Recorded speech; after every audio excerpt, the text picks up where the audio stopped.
పొదలకూరు మండలంలో ఇసుకాసురులు పెట్టరేగిపోతున్నారు. నిబంధనలను అతిక్రమించి పెన్నా నదిలో యంత్రాలతో కొల్లబడుస్తున్నారు. పొదలకూరు మండలంలో 2 ఇసుక రీచ్లున్నాయి. ఒకటి విరువూరు ఓపెన్ రీచ్ కాగా మరొకటి సూరాయిపాలెంలో డ్రెడ్జింగ్ పద్ధతిలో ఇసుక తీయాలి. పెన్నా నదిలో నీటి ప్రవాహం కొనసాగుతున్నందున విరువూరు ఓపెన్ రీచ్ క్లోజ్ లో ఉంది.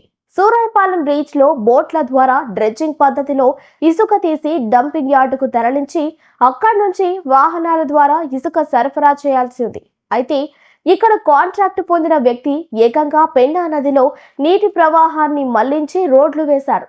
వారి వాహనాలను నేరుగా పెన్నా నదిలోకి తీసుకువెళ్లి నిబంధనలకు విరుద్ధంగా ప్రొక్లైన్లతో లోడింగ్ చేస్తున్నారు.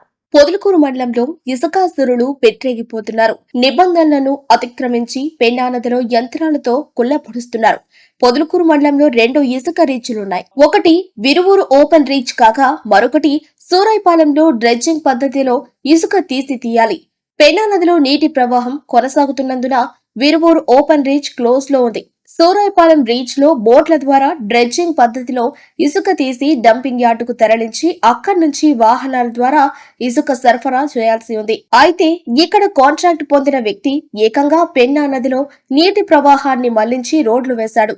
భారీ వాహనాలను నేరుగా పెన్నా నదిలోకి తీసుకెళ్లి నిబంధనలకు విరుద్ధంగా ప్రొక్లైన్లతో లోడింగ్ చేస్తున్నారు. ఇష్టానుసారంగా పెన్నా నదిని యంత్రాలతో కుళ్లబొడుస్తున్నారు.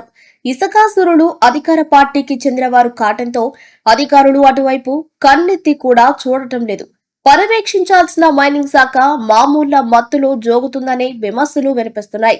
భారీ వాహనాలు పరిమితికి మించి లోడింగ్ చేసుకుని పొదలకూరు మీదుగా అధిక సంఖ్యలో వెళుతున్నాయి. జిల్లా కలెక్టర్ జోక్యం చేసుకుని నిబంధనలకు విరుద్ధంగా పెన్నా నదిలో యంత్రాలతో ఇసుక లోడుతున్న వారిపై చట్టపరమైన చర్యలు తీసుకోవాలని ప్రజలు విజ్ఞప్తి చేస్తున్నారు. లాగే ఇసుక లారీలతో ప్రమాదాలు పొంచి ఉన్నాయని పొదలకూరు పట్టణ ప్రజలు భీతిల్లిపోతున్నారు. పోలీసులు జోక్యం చేసుకుని పరిమితి మించి ఇసుక రవాణా లారీలపై చర్యలు తీసుకోవాలని పట్టణ ప్రజలు కోరుతున్నారు.